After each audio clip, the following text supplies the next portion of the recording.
छेड़छाड़ का विरोध करने पर एक युवती को अगवा कर उसकी गला घोंटकर हत्या करने के एक मामले में साइको किलर सिंहराज को अतिरिक्त सत्र न्यायाधीश पुरुषोत्तम कुमार की कोर्ट ने उम्र कैद की सजा सुनाई है और उस पर 2,10,000 रुपए का जुर्माना भी लगाया है। Deputy director of prosecution Satyendra Kumar और डिप्टी जिला अटॉर्नी डॉक्टर रेखा JS जांगड़ा के अनुसार घटना बीती 31 दिसंबर 2022 की है, जब एक युवती ओल्ड फरीदाबाद मार्केट में खरीदारी कर अपनी मां के यहां भोपानी गांव जा रही थी, लेकिन रास्ते में उसका एक जानने वाला सिंहराज नाम का आदमी उसे मिलता है और उसे बातों में फंसाकर अपने साथ किसी सुनसान जगह पर ले जाता है और मौका देखते ही उसके साथ छेड़छाड़ और गलत हरकतें करना शुरू कर देता है, जिसका लड़की विरोध करती है और विरोध करने पर उसकी ही चुन्नी से सिंहराज उसका गला घोंट देता है और उसकी हत्या कर देता है। उसके बाद शव को आगरा कैनाल में फेंक दिया जाता है, जो फेंकते समय झाड़ियों में फंस जाता है। घटना के ठीक 6 दिन बाद युवती का शव सेक्टर 17 के आगरा कैनाल के पास झाड़ियों में बरामद हुआ था। आपको बता दें कि पुलिस जब इस मामले में छानबीन कर रही थी तो उससे बातचीत की, यानी कि सिंहराज से बातचीत की पूछताछ के दौरान, तो उसने घबराहट में कुछ और वारदातों को भी कबूला, जिसके तहत हत्यारे पर कुल 5 लोगों के मर्डर का आरोप है, जिनमें से 3 मामले नाबालिग लड़कियों के साथ छेड़छाड़ और हत्या जैसे संगीन आरोप लगे हैं। फिलहाल इन मामलों में हम ज़्यादा कुछ क्लियर नहीं कह सकते क्योंकि वो अभी कोर्ट में विचाराधीन है, लेकिन इसी मामले को लेकर जो है लगातार सिंहराज को मीडिया में साइको किलर कहा जा रहा है। फिलहाल इस मामले में, जो कि युवती की हत्या के मामले में, अदालत ने इस मामले में उसे साफ तौर पर दोषी करार ठहराते हुए जो है साइको किलर को जो है उम्र कैद की सजा सुनाई है। वहीं विभिन्न धाराओं के तहत कुल 2,10,000 का जुर्माना भी लगाया है, जबकि अन्य केस अभी अदालत में विचाराधीन है। डिप्टी जिला अटॉर्नी डॉक्टर रेखा ने हमसे बातचीत की और जानते हैं आखिरकार इस मामले की जो है और गहराई क्या है। केस 21 साल की लड़की थी जो घर से कपड़े लाने के लिए मार्केट में अपनी मौसी के साथ गई थी। वहाँ से मौसी ने कपड़े दिलवाए, इसको ओल्ड में और ऑटो में बिठाया भोपानी के लिए। वो अपनी नानी के पास रहती थी भोपानी, उसको वहाँ जाना था, लेकिन वो वहाँ नहीं पहुँची। रास्ते में उसकी सिंहराज से बात होती है अपने फ़ोन से, उसके बाद वो मिसिंग हो जाती है, तो मिसिंग कंप्लेंट मौसी करवाती है। कंप्लेंट करवाने के बाद 5 तारीख को उसकी नानी से सिंहराज की बात होती है, तो वो 2-3 बार फ़ोन करती है नानी। उसके बाद उसको शक होता है कुछ, फिर वो किसी की हेल्प लेती है नानी अपने फ़ोन से।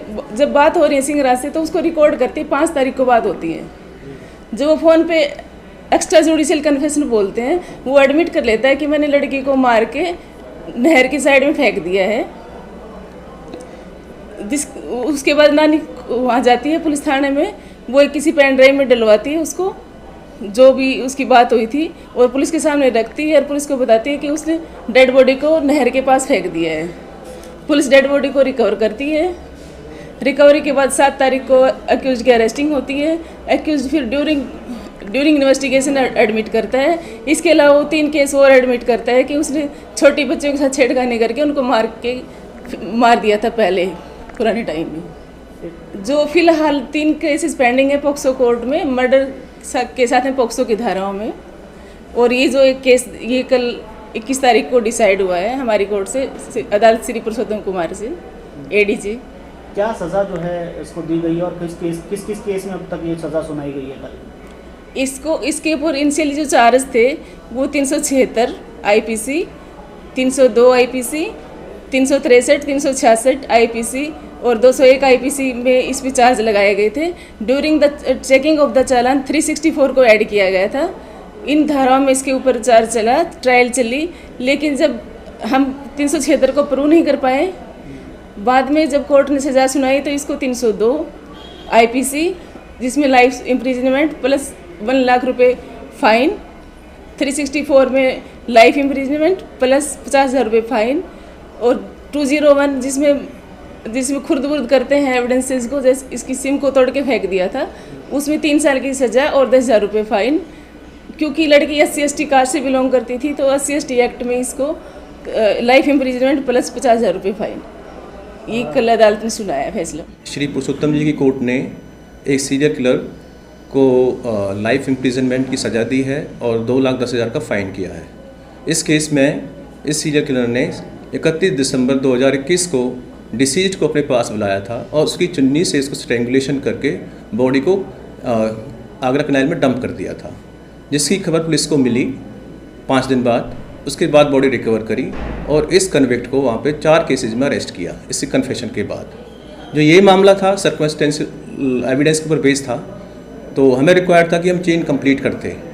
तो इसकी लोकेशन, कन्विक्ट की लोकेशन और डिसीज जो थी उनकी लोकेशन इकट्ठी जहाँ पे अपराध हुआ वहीं मिली और उसकी चुन्नी की रिकवरी करवाई और दूसरी जो चेन थी हमने सारी कंप्लीट करी, जिसको अदालत ने माना कि हमने अपना case beyond reasonable doubt prove किया, जिसके बेस के ऊपर इसके ऊपर सज़ा सुनाई। और ये एक बहुत ही ख़तरनाक अपराधी था। ये इससे पहले भी 5 सिमिलर टाइप के ऑफेंसेस कर चुका है। इसकी 3 केसेज में अभी यहाँ पे ट्रायल पेंडिंग है।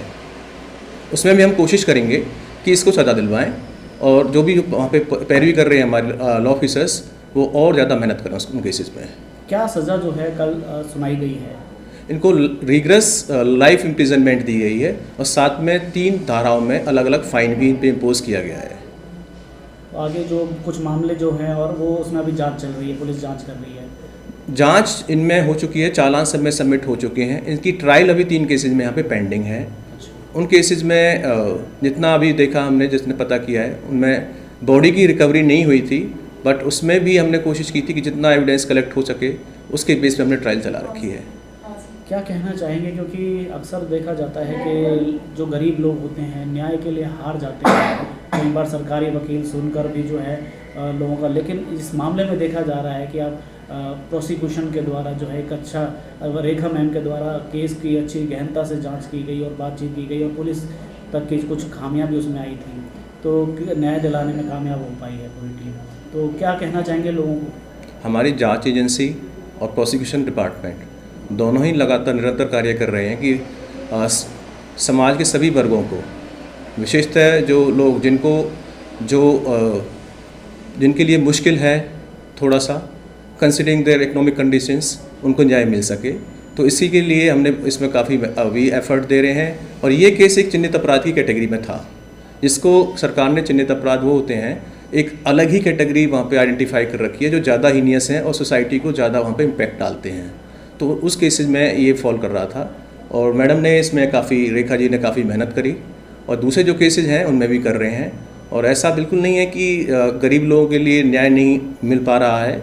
हमारा डिपार्टमेंट इसके लिए बहुत ही ज़्यादा डेडिकेटेड है और जांच एजेंसी भी अपना पूरा सपोर्ट कर रखी है। उम्मीद करते हैं आपको ये वीडियो पसंद आया होगा। अगर आपको ये वीडियो पसंद आया तो इस वीडियो को ज़्यादा से ज़्यादा शेयर कीजिए, हमारे चैनल को सब्सक्राइब कीजिए, फॉलो कीजिए।